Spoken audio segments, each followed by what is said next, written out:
Rádio Rio de Janeiro, a emissora da Fraternidade, passa a apresentar Luz na Penumbra, programa que leva ao seu coração a mensagem da doutrina espírita.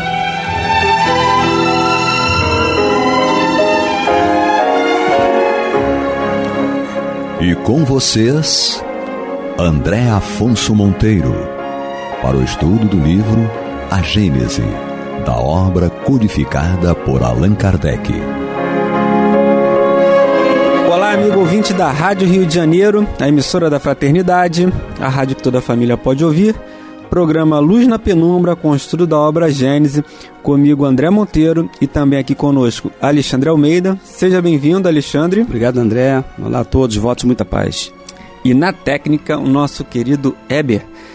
Amigos ouvintes e internautas, vamos retomar o nosso estudo aqui a partir do capítulo 15 da obra Gênese, os milagres de Jesus, e hoje vamos iniciar o item 26, numerosas curas de Jesus.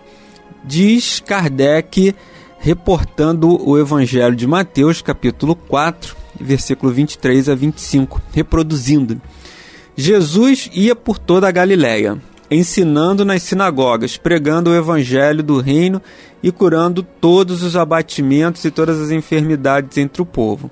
Sua reputação, espalhando-se por toda a Síria, trazia-lhe todos aqueles que estavam doentes e afligidos por dores e males diversos, os possessos, os lunáticos, os paralíticos, e ele os curava.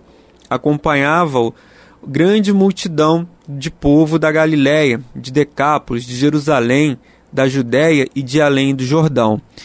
Está em o Evangelho de Mateus, capítulo 4, versículos 23 a 25.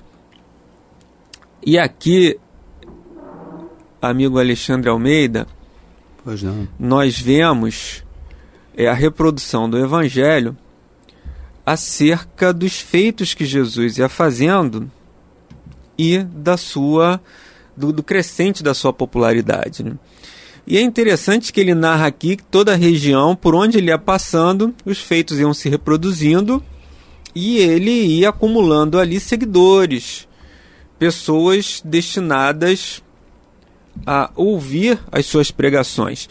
E é interessante que Jesus não só curava fisicamente, e o trabalho dos discípulos, dos apóstolos e também do Mestre Jesus na sua pedagogia estava sempre associado, né, a cura espiritual com a cura material. Ele não só curava as dores, ele não só curava o corpo físico, mas ele trazia também o pão da alma, o pão do espírito, o ensinamento. Ele falava das verdades divinas de acordo com a possibilidade que aqueles companheiros podiam ali interpretar, refletir sobre aquilo e assimilar aquelas ideias. Tanto que ele falava, né, por parábolas, ele falava diretamente e ele exemplificava. Nós vemos pela narrativa bíblica em que ora Jesus curava, ora Jesus ensinava. E quando ele ensinava,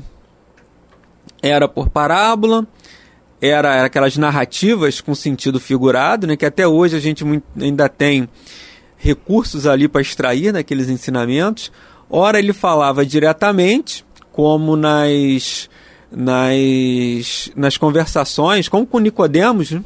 Nós citamos até aqui nos nossos bastidores a conversa de Jesus com Nicodemos. Ali ele fala direto para Nicodemos, ele não fala por parábolas. Certo. Ou então nos exemplos, quando o próprio mestre, aquele evento da mulher adúltera, né, em que Jesus fala do pecado e ele absolve ela absolvida dos pecados. Diz: se ninguém te condenou, eu também não te condeno, vai e não peques mais. Então ali é uma exemplificação do pecado. E você vê que isso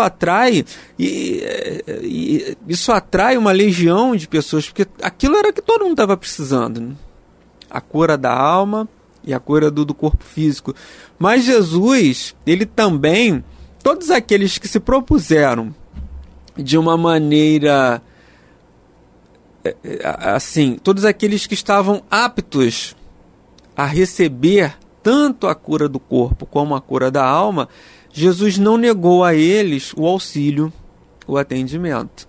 Seja pobre, seja rico, seja excluído da sociedade, enfim. Ele curou o centurião, né? Curou teve com Nicodemos, que era doutor da lei, teve com Levi também. Então você vê que ele não discriminou aqueles que estavam, mas o que ele observava? Se aquela pessoa estava ali de boa intenção efetivamente para receber aqueles ensinamentos e receber a cura, como até Zaqueu, né? Que era o publicano. Então você vê que Jesus, ele não discriminou e ele colocou à disposição de todos aqueles que estavam dispostos a ouvi-lo de uma forma a compreender, a respeitar e a absorver aqueles ensinamentos, ele se colocou à disposição. Podemos citar aqui várias, a própria mulher adúltera, Maria de Magdala, que discriminada ali por ser uma cortesã. Então você vê que ele estava ali apto. Qual era o principal motivador? Era a intenção. Como teve também muitos fariseus, rabinos, que ele tratava como hipócritas, né? Hipócrita. Aquele evento, aquela passagem do jantar, seus discípulos não lavam as mãos para sentar à mesa. Ele falou assim, não é o que entra pela boca, mas é o que sai. Então assim, ele vê que tinha uma hipocrisia ali, que tinha uma pegadinha, um duplo sentido naquela aproximação daqueles companheiros. Mas, e aí em algum momento ele fala, não vá ter com os gentios, que era aquele povo que ainda não tinha, eram os não hebreus, né? Eram os povos de outras nações. Então você vê que Jesus, ele não perdia tempo, mas ele estava disposto ali para atender a todos aqueles que se colocavam a sua necessidade, a sua boa intenção e a sua fé da cura moral e da cura do corpo físico. Verdade. Enquanto você explicava, fazia a sua narrativa, eu me recordei da passagem também da moeda, né, do imposto. Porque todas as vezes em que os fariseus, os doutores da lei, se apresentavam a Jesus, todas não, mas muitas vezes tinham quase que um mantra: mestre, tu que és bom, não fazes distinção de pessoas. Justamente por isso, incomodava muito, né, aos doutores da lei, justamente essa popularidade de Jesus, que sensibilizava as pessoas justamente por isso.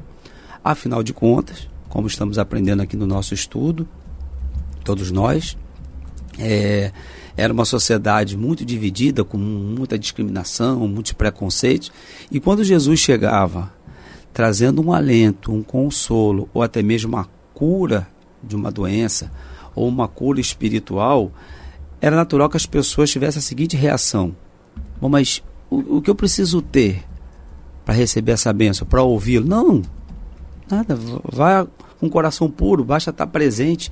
E as pessoas estranhavam aquilo. E isso sensibilizava as pessoas que viam que Jesus não tinha nenhuma proposta para elas, a não ser de fazer o bem. Olha, não era, eu vim aqui para curar, mas eu queria pedir vocês que me seguissem por tal razão, ou que me paguem de tal forma. E os doutores da lei estavam justamente preocupados com essa popularidade. Não era o objetivo de Jesus ser popular, mas naturalmente, como as pessoas se sentiam aliviadas e gostavam, estavam se sentindo melhores, fosse do corpo ou da alma, as pessoas passaram a segui-lo. Então, por não fazer distinção de pessoas, isso acirrava o sentimento dos fariseus em relação a Jesus. Tanto é, como você colocou muito bem, que a única classe de pessoas que nós vemos nas Escrituras com quem Jesus era enérgico era justamente com os doutores da lei. Hipócrita. Sim. Ele lidava com um criminoso ou com qualquer figura da sociedade, sempre de uma forma amável, tratando todos da mesma forma, com muito carinho, mas somente com os doutores da lei. Justamente por quê? Porque ele sabia que aqueles homens conheciam a essência dos ensinamentos, ou pelo menos parte, mas havia interesses outros que não interessavam para aquele pequeno grupo esclarecer as pessoas de alguma forma também, de verdades espirituais, aí falando da religião judaica.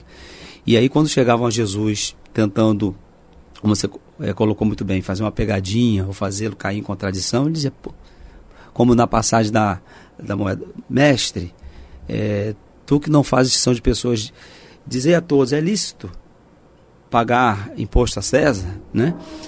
Por que me tentais, hipócrita? Dê-me aqui uma moeda do censo. A quem pertence isso aqui? Então o fariseu, o doutor da lei, já ficava constrangido, porque Jesus já mostrava, olha, eu entendi qual foi a sua intenção, me constranger perante essas pessoas. Somos todos o mesmo povo, existe uma lei e você quer me deixar numa situação delicada. Então, na hora que ele ensinava, na hora que ele curava, era necessário ter fenômenos para cura. Pessoas já não precisavam mais passar por determinadas questões, era preciso ensinar com a prática.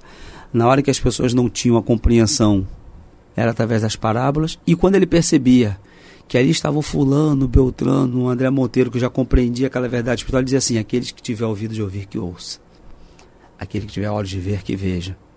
Olha só, você que já compreendeu, agora por gentileza, você pode passar adiante, porque ele multiplicava bênçãos. Isso aí. Amigos ouvintes, nós estamos fazendo o estudo da obra Gênesis no programa Luz da Penumbra, capítulo 15, Os Milagres do Evangelho, e hoje estudando os itens 26 e seguintes, numerosas curas de Jesus. No item 27, Alexandre, ele diz o seguinte, ó, de todos os fatos que testemunham o poder de Jesus, os mais numerosos são, sem dúvida, as curas. Ele queria provar dessa forma que o verdadeiro poder é aquele que faz o bem, que o seu objetivo era o de se tornar útil e não o de satisfazer a curiosidade dos indiferentes por meio de coisas extraordinárias.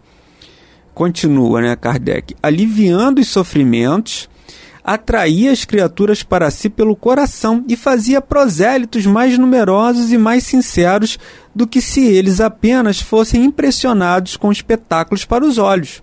Por esse meio, fazia-se amado, ao passo que se ele se limitasse a produzir efeitos materiais surpreendentes, conforme pediam os fariseus, a maioria das pessoas teria visto nele apenas um feiticeiro ou um mágico hábil, que os ociosos iriam ver para se distraírem.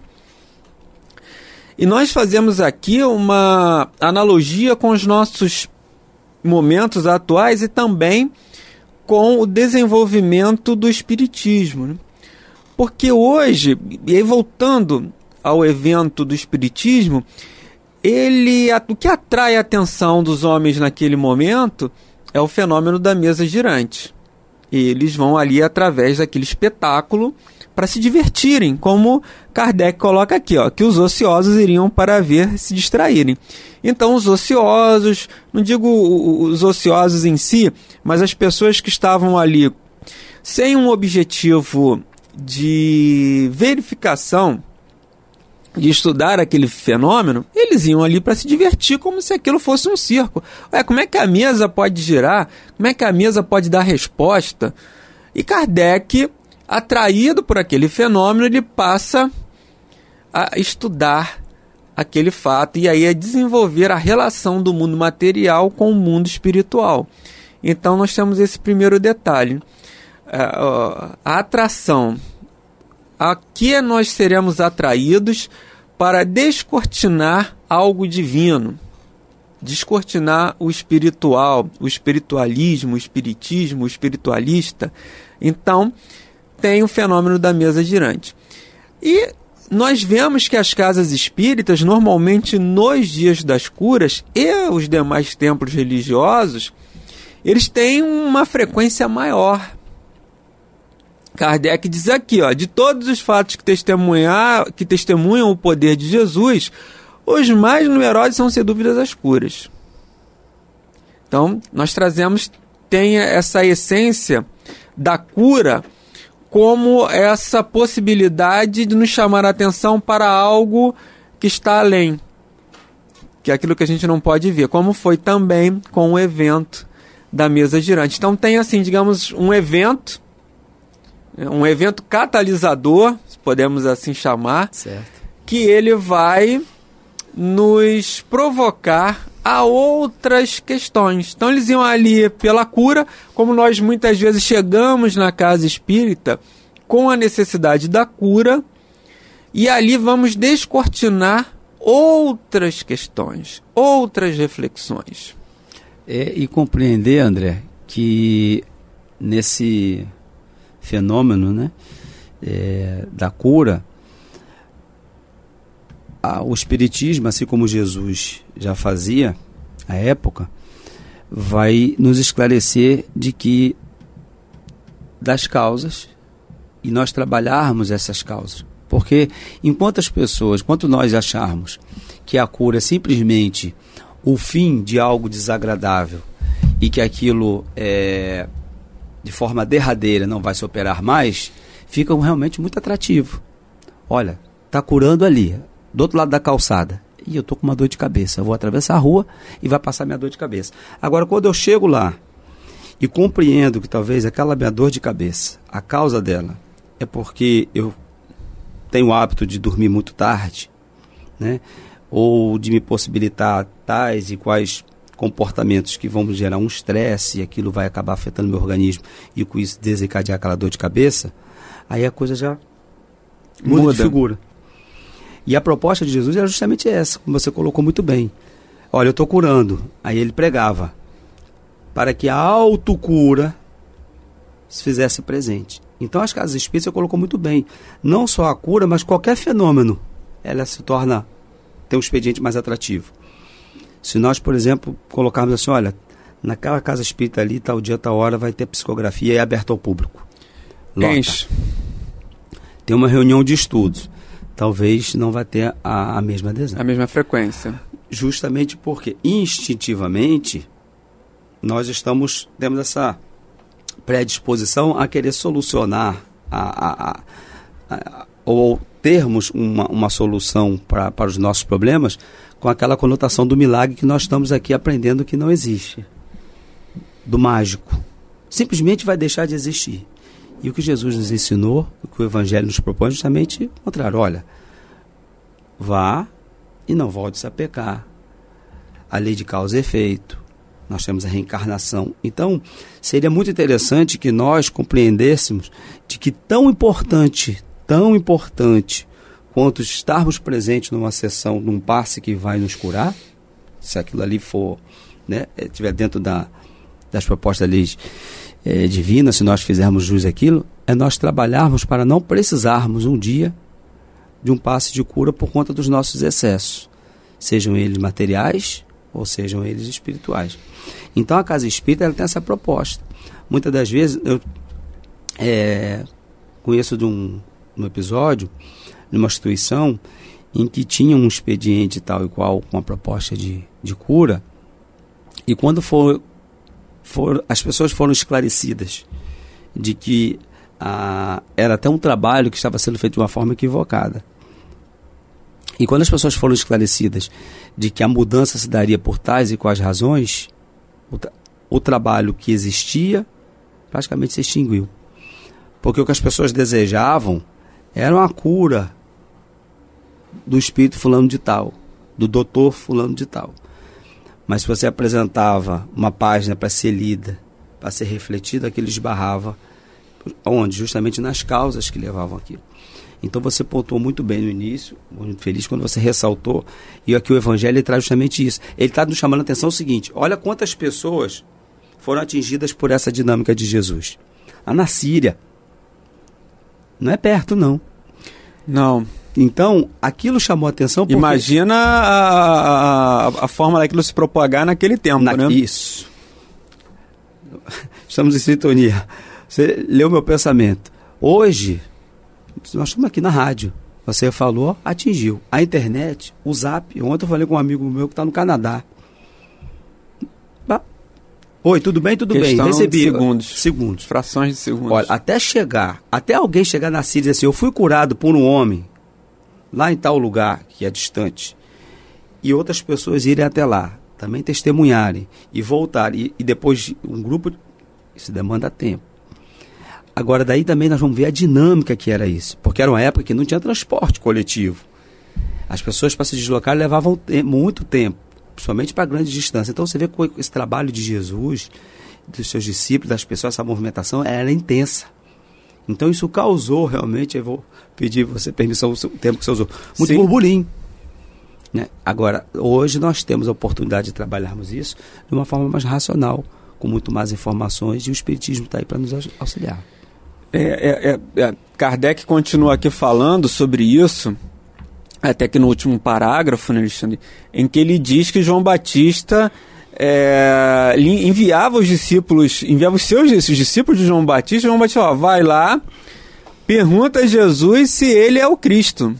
E Jesus falava, eu sou. Porque ele tinha que realmente, poderia aparecer um impostor ali. Havia a profecia do Salvador, que os judeus interpretavam como um grande guerreiro que ia libertar do jugo do povo romano. Mas a proposta divina era muito maior do que libertar de que um guerreiro libertar do jugo da opressão romana. Era, na verdade, libertar da opressão dos vícios, das imperfeições, da questão moral. Libertação espiritual, né? Era libertação espiritual. E eles não compreenderam isso no primeiro momento. E aí Jesus responde, né? Não vai dizer a João que sim, que sou eu. Os cegos vão ver, os surdos vão ouvir, os doentes vão ficar curados, os coxos vão andar normalmente, porque vão me reconhecer pelas minhas obras. Exato. Eles vão me reconhecer pelas minhas obras. E retornando, Alexandre, àquela questão em que nós comentávamos, você colocou com propriedade, há uma passagem de Humberto de Campos em que Pedro questiona Jesus, vamos curar todo mundo logo? Vamos curar todo mundo, porque eu falei assim, mas Pedro, calma aí, não é assim, eles precisam do pão, não, mas vamos curar logo. Eu falei, então tá bom, cura-se todo mundo, e à tarde já não curava de manhã, à tarde a casa estava vazia, porque não tinham mais interesse, perderam o interesse. Então aí Jesus explica, é uma passagem muito rica, né? Jesus explica, tá vendo aí por que a necessidade... Na verdade, a cura ali, ela não se operou, né? Porque a ideia é você ficar curado fisicamente e compreender, olha, eu preciso mudar de atitude. Sim. Esse meu problema físico, embora nós não tenhamos a condição de uma forma precisa de se apontar a causa, mas ela tem uma causa. E se essa causa é espiritual, eu vou trabalhar o meu lado espiritual para me melhorar. E naquele momento, na passagem citada por você, e como é muito comum, né, da humanidade, muitas das vezes nós não temos esse interesse. O resultado final ali é o que importa. Não, poxa, estou aliviado, no exemplo que nós demos. Atravessei a calçada, minha dor de cabeça parou. Eu agora vou chegar, aí o que eu faço? Não, vou continuar com o mesmo comportamento. Depois eu atravesso a rua, que vai ter uma cura ali me esperando. A questão é, até quando? Será que vai ter? Porque coisas piores podem acontecer, não ser mais a dor de cabeça. E se a cura é de dor de cabeça, você já vai ter um problema maior para resolver. E como nós enxergamos o processo da doença? É uma questão interessante que você vê que a cura tem um movimento universal na propagação do cristianismo, individualmente, coletivo, universal, coletivo, e a questão individual em nós, né? Qual o objetivo da doença, da minha doença? É castigo? É punição? É reparação? É expiação? É salvação? Qual fica a nossa lição de reflexão, né? Qual o objetivo, qual a função da doença do ponto de vista espiritual em nós? Mas, amigos ouvintes, nós estamos chegando ao final do programa de hoje, desejando a todos muita paz em seus corações. Alexandre, mais uma vez, muito obrigado. Eu que agradeço, voto muita paz a todos. Até a próxima.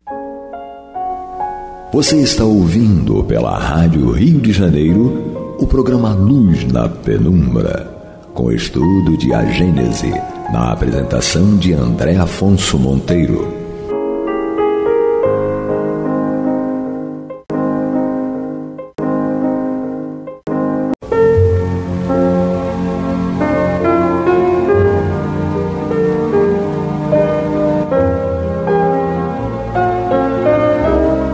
A Rádio Rio de Janeiro está levando ao seu lar e ao seu coração a mensagem consoladora da doutrina espírita, através do programa Luz na Penumbra.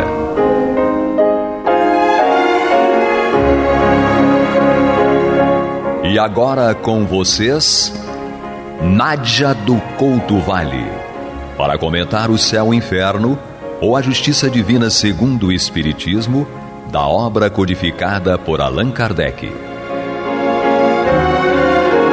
Amados e amadas ouvintes internautas, que a paz de Jesus permaneça conosco hoje e sempre. Continuamos o nosso estudo desta obra. Estamos, como você sabe, porque estudamos juntos, no capítulo 3º desta segunda parte, um capítulo no qual o nosso querido Allan Kardec, codificador da nossa doutrina espírita, ele trata dos espíritos em condições medianas. No capítulo anterior, capítulo 2º da segunda parte, nós estudamos juntos os espíritos felizes, assim catalogados, classificados por Allan Kardec, que ele reservou para cada uma dessas categorias. Nós temos, ao longo dos nossos estudos, aqui na segunda parte, vários capítulos, cada qual destinado ao estudo de determinado perfil ou nível evolutivo espiritual. Nesse caso, estamos estudando condições medianas, então chegou ao conhecimento de Allan Kardec um fato de que um médico de navio baleeiro é aquele que tem, digamos, uma especialidade ou objetivo específico de pescar ou caçar baleias, como você queira. Então, um médico de navio baleeiro da Marinha Mercante, em cujo ambiente assimilou ideias um tanto materialistas. Essa é a notícia que chegou a Kardec. Nós sabemos que o materialismo é uma doutrina que considera que tudo vem da matéria. Não existe nada além da matéria. Da matéria tudo foi criado. Evidentemente que se contrapõe ao espiritualismo, porque para o espiritualismo existe uma coisa além da matéria. Para nós é o espírito e também Deus, porque para os materialistas, digamos assim, o Deus dos materialistas é a matéria, nesse sentido. Então, a história deste médico de navio baleeiro que assimilou as ideias um tanto materialistas, enquanto participava profissionalmente lá no navio da Marinha Mercante. Depois disto, esse médico se recolheu a uma cidade. Kardec aqui, nós sabemos ele faz isso com todos os nomes, a cidade J, com pontinhos, porque ele não declina o nome da cidade. E então, aí, nesta pequena cidade, o médico exerceu modesta profissão de médico da roça. Ele conhecia, na verdade, ele tinha uma doença que ele, como médico, conhecia bem. Ele, então, conhecia a hipertrofia do coração, que é uma moléstia incurável que o acometera. Ele ficou abatido com a perspectiva da morte e então passou a padecer, além do coração, mas a padecer da melancolia. A melancolia inconsolável, como está dito aqui pelo nosso querido codificador. Nós vamos lembrar que em o Evangelho segundo o Espiritismo, no capítulo 5º, no item 25, nós estudamos melancolia à luz do Espiritismo, naturalmente. E nesse estudo, nós temos que, como nós devemos nos comportar com relação à melancolia.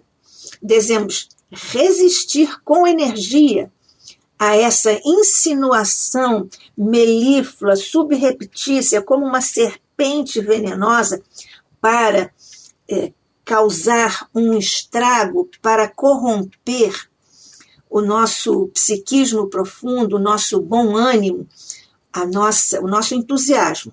Então, nós devemos, por isso, resistir a melancolia com energia. Por quê? Porque isso que caracteriza a melancolia em nós, a lassidão, essa coisa de nós ficarmos soltos, sem fazer nada, sem querer nada, o abatimento, uma espécie de apatia, uma sensação de tristeza, tudo isso enfraquece a nossa vontade. Consequentemente, nós ficamos, de uma certa forma, tolhidos em nosso projeto evolutivo. E nós devemos, portanto, resistir a isso, porque o nosso projeto evolutivo é de aquisição de valores superiores, valores do espírito, ao longo da nossa encarnação, na prática da caridade, na prática da construção de várias virtudes. Então, desse ponto de vista, para nós resistirmos à melancolia, nós não devemos ficar buscando neste mundo as alegrias e a satisfação, a aspiração a uma vida melhor. Não devemos, porque isso tudo está no outro mundo, no mundo que nos aguarda, que é a verdadeira pátria, o mundo espiritual. Duram pouco os cuidados, as inquietações e tribulações. Por isso não precisamos ficar pensando, julgando que tudo que nos acontece, tristezas naturais, perdas, inquietações, tribulações, vão durar para sempre. Não, nem vão durar tanto, porque quanto mais nós resistirmos a essa energia negativa, mais rápido isso tudo vai passar. E nós precisamos, sobretudo, ser fortes e corajosos para suportar a melancolia, que era o que estava prejudicando o nosso médico.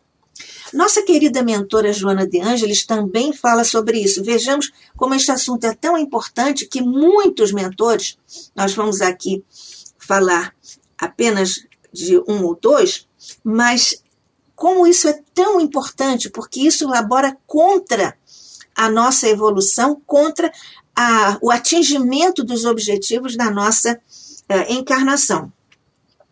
Joana de Ângeles, em seu livro Lampadário Espírita, pela psicografia de nosso querido Divaldo Franco, ela diz que a melancolia é insidiosa, sutil, constringente, ela é dominadora, investe com vagar e segurança. Por isso que nós dissemos que ela é como uma serpente insidiosa. Ela é, por outro lado, poderosa, tenaz, que destroça esperanças, que aniquila aspirações, que pessimismo e amargura em seu derredor acabam vicejando se nós não resistirmos. Joana ainda nos ensina que a melancolia transforma falsas motivações em poderosos instrumentos de dor, de enfermidade e de derrota, porque são falsas as nossas motivações que nós devemos até reconhecer por aquele processo de autoconhecimento que nos ensinou e nos legou esse extraordinário legado de Sócrates. E Joana ainda nos diz que nós temos uma outra questão, que nós temos uma outra informação, ela nos dá essa informação, de que a melancolia se sustenta com autopiedade injustificável. Joana de Ângeles ainda nos informa que a melancolia se sustenta pela autopiedade injustificável. É quando nós próprios passamos a nos considerar coitadinhos e achamos que isso é um direito nosso, de ficarmos com essa postura de autopiedade, de autocomiseração. Joana ainda nos diz que a melancolia se compraz, ela fica satisfeita quando espalha o ácido corrosivo do desânimo. E, na verdade, ela diz que os melancólicos são uma compacta massa de mortos-vivos, ou, melancólicos. Mas ela nos conforta e sempre nos faz relembrar que há 2000 anos brilha o Evangelho no planeta, nos nossos corações e nas nossas mentes. O Evangelho é um verdadeiro tratado de higiene mental e de ciência psicossomática libertadora. Portanto, aqui está o segredo para nós combatermos a melancolia. Ela lembra ainda que foi Jesus quem nos disse: eu sou a porta. Tomai a vossa cruz e vinde a mim. A vereda é estreita, disse-nos Jesus, e a passagem também é estreita, mas tende bom ânimo. Bem-aventurados os que sofrem. O que pedirdes a meu Pai, orando, diz-nos Jesus, nós receberemos por nota de acréscimo de misericórdia. Ele ainda disse: buscai e achareis. Portanto, se nós buscarmos a consolação, o ânimo, o desejo de vencer, de levantar nosso coração, nossa mente, nós vamos conseguir. Jesus ainda disse: eu sou o caminho. E este é o caminho para a nossa libertação. Joana de Ângeles ainda nos recomenda que façamos luz íntima, acendendo a luz do Evangelho na mente turbilhonada. Quando a nossa mente está muito cheia de preocupações, nós vamos esvaziá-la pensando em Jesus. E ela ainda nos diz, nos recomenda: não te permitas devaneios deprimentes, nem penses na morte como solução e liberdade. Ela ainda nos aconselha: não adies, não transfiras lutas redentoras para depois, enfrenta-as agora. Tu és forte, vais conseguir. Com Jesus sempre conseguimos. Estas são características e assim nós estamos conhecendo um pouco melhor, um pouco mais, o íntimo do Dr. Cardon, que é esse médico que, trabalhando num navio baleeiro, depois se recolheu a uma pequena cidade e passou a exercer a sua profissão como médico da roça. Mas então ele ficou vítima da melancolia inconsolável. Nós estamos, portanto, conhecendo a intimidade da mente, do coração do Dr. Cardon, aqui estudando eu, Nádia do Couto Vale, e você, amigo, amiga, ouvinte, internauta, aqui pela Rádio Rio de Janeiro, a emissora da Fraternidade, no programa Luz na Penumbra, esta obra, O Céu e o Inferno, ou a Justiça Divina, segundo o Espiritismo. Então, nós vemos aqui que temos o retrato, digamos assim, íntimo do coração e da mente do Dr. Cardon. Então, nós vemos que o nosso Dr. Cardon predisse o dia certo do falecimento dele mesmo, com antecipação de cerca de 2 meses. Aí, então, nós vemos que em 2 meses, esse pressentimento está estudado aqui por nosso querido codificador Allan Kardec em o Livro dos Espíritos. Kardec perguntou aos espíritos orientadores da humanidade. Pergunta 522. O pressentimento é sempre um aviso do espírito protetor? Isto porque o Dr. Cardon fez uma previsão, que acertou, de ele desencarnar dentro de 2 meses após esse pressentimento.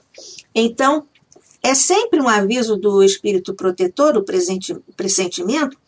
Responderam os espíritos orientadores da humanidade ao nosso querido Allan Kardec. É o conselho íntimo e oculto de um espírito que vos quer bem. Também está na intuição da escolha que se haja feito. É a voz do instinto, porque aquilo, quando nós fazemos o planejamento da nossa encarnação, isso está relatado às minudências em Missionários da Luz, por nosso querido mentor André Luiz, pela Pena Doce e Suave de Chico Xavier, há um capítulo em que o nosso querido mentor descreve as minudências, como é que se faz e que nós participamos do planejamento da nossa encarnação.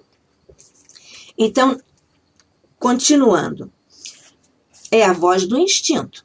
Antes de encarnar, tem o espírito conhecimento das fases principais de sua existência, isto é, do gênero das provas a que se submete. Tendo estas caráter assinalado, ele conserva no seu foro íntimo uma espécie de impressão de tais provas, e esta impressão, que é a voz do instinto, fazendo-se ouvir quando lhe chega o momento de sofrê-las, se torna pressentimento. A pergunta seguinte, de número 523, é: acontecendo que os pressentimentos e a voz do instinto são sempre algum tanto vagos, que devemos fazer na incerteza em que ficamos? Resposta dos espíritos superiores: quando te achares na incerteza, invoca o teu bom espírito, ou ora a Deus, soberano Senhor de todos, e ele te enviará um de seus mensageiros, um de nós. Pergunta 524. Aliás, são estas três perguntas, 522, 23 e 24, que tratam dos pressentimentos. Então, a terceira e última pergunta sobre este assunto é no Livro dos Espíritos. Kardec pergunta: os avisos dos espíritos protetores objetivam unicamente o novo procedimento moral, ou também o proceder que devamos adotar nos assuntos da vida particular? Resposta dos espíritos orientadores da humanidade: tudo. Eles se esforçam para que vivais o melhor possível, mas quase sempre tapais os ouvidos aos avisos salutares e vos tornais desgraçados por culpa vossa. Kardec acrescenta aqui uma nota, uma de suas preciosas notas. Como sempre, tudo aquilo que é da sua própria lavra, da sua própria pena, ele coloca em tipo diferente, menor tipo. Então, ele diz: os espíritos protetores nos ajudam com seus conselhos, mediante a voz da consciência, que fazem ressoar em nosso íntimo. Como, porém, nem sempre ligamos a isso a devida importância, outros conselhos mais diretos eles nos dão, servindo-se das pessoas que nos cercam. Examine cada um as diversas circunstâncias, felizes ou infelizes, de sua vida, e verá que em muitas ocasiões recebeu conselhos de que se não aproveitou e que lhe teriam poupado muitos desgostos se os houvera escutado. Fica aqui também essa orientação para nós ouvirmos a voz da nossa consciência, até porque sabemos que a lei de Deus está escrita em nossa consciência.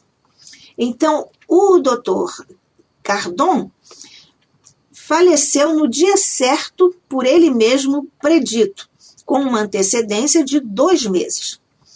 O que fez ele, então? Ele reuniu a família para um último adeus: esposa, mãe, 3 filhos e outros parentes. A esposa tentou erguê-lo, mas ele prostrou-se, assumindo a cor de um roxo lívido, fechando os olhos. Julgado morto, então a família o julgou morto.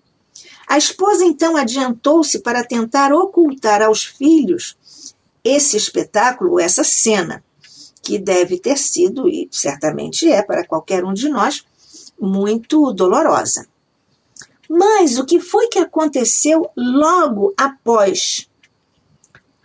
Logo após, minutos depois, o senhor Cardon abriu os olhos, ou reabriu os olhos, com a fisionomia iluminada, com uma radiante expressão de beatitude. A expressão radiante, expressão de beatitude, é do próprio Kardec. E então o Dr. Cardon, voltando dessa experiência, exclamou: ó meus filhos, belo, sublime, ó a morte, que benefício, que coisa suave! Morto, senti minha alma elevar-se bem alta, porém Deus me permitiu voltar-se para dizer-vos: não lamenteis a minha morte, que é a libertação. Ah, que eu não posso descrever-vos a magnificência de tudo quanto vi, as impressões que experimentei, mas não poderíeis compreendê-las. Ó meus filhos, comportai-vos sempre de modo a merecer esta inefável felicidade reservada aos homens de bem. Vivei conformemente aos preceitos da caridade. Do que tiverdes, dai uma parte aos necessitados. Interessante aqui, nós vemos que os conselhos que o Dr. Cardon deu aos filhos, principalmente, são de alto nível espiritual. Então, isso revela que ele, como espírito, apesar daquelas ideias materialistas que estavam no seu sentimento, na sua mente e também no seu coração, aquelas ideias materialistas, nós vemos que, ao final da vida, ele não era materialista, ele estava aqui dando uma orientação de cunho rigorosa e essencialmente espiritualista. Então, o que foi que aconteceu mesmo com o Dr. Cardon, que prostrou-se, foi julgado morto, porque tinha as aparências, o rosto lívido, fechando os olhos, prostrado, foi julgado morto, mas voltou. O que foi que aconteceu? Nós chamamos isso, estudamos isso como EPM, que é uma experiência post-mortem, depois da morte, ou também considerada como duas mortes, porque primeiro morre, entre aspas, e volta, mas com todas as características, mas volta, e depois morre definitivamente. Nós vemos aqui que há mensagens, e essa mensagem no leito de morte do Dr. Cardon, é uma mensagem que tem, nesse leito de morte, que tem essas características de preocupação de pai. O espírito estava preocupado em que seus filhos trilhassem o bom caminho, um caminho reto, da prática do bem, para que também pudessem se beneficiar, porque que pai não deseja uma coisa boa que lhe aconteceu também para os seus filhos? Então, ele destaca no leito de morte, ele diz que os familiares não deviam lamentar a morte dele. Na verdade, esta é uma observação, até um conselho dos espíritos, que é comum entre os espíritos. Aqui, no Céu e o Inferno, a Justiça Divina, segundo o Espiritismo, nós encontramos muitas vezes essa orientação dos próprios espíritos comunicantes. Porque a morte, diz ele, é a libertação. E sendo libertação, quem não quer se libertar desse projeto que naturalmente cada um de nós tem e tem consciência de que participou desse planejamento, mas quem não quer se libertar deste mundo, deste caminho de provas, de expiações, de sofrimentos, de dores? Por isso que ele, como pai, também incluiu essas orientações para, inclusive, não lamentarem a morte dele. E nós sabemos que lamentar a morte de quem partiu, conquanto isso seja tão natural, até justificável em nosso nível evolutivo, labora contra o próprio desencarnante, o próprio espírito que partiu, e contra todos que ficam também. Por isso, não devemos lamentar a libertação de um afeto nosso. Sabemos que isso é difícil para o nosso coração. Mas a razão e a doutrina espírita e o Evangelho de Jesus nos ensinam isso. Confiemos nisso e sigamos isso. Que a paz de Jesus permaneça conosco hoje e sempre. Que assim seja.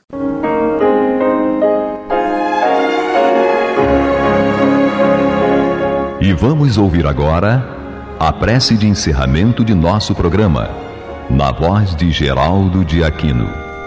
Jesus, dá-nos coragem para a luta, piedade para os insultos e misericórdia para as injustiças e ingratidões. Limpa nossa alma de inveja e ambições mesquinhas, de ódio e de vingança o nosso caminho. E que dentro em pouco, ao recolher-nos de novo ao calor do nosso leito, para que o sono nos dê a paz e o esquecimento das tristezas humanas, possamos sentir, Senhor, no mais íntimo de nosso ser, a doçura indefinível do Teu amor e a grandeza incomparável da Tua divina presença. Que assim seja.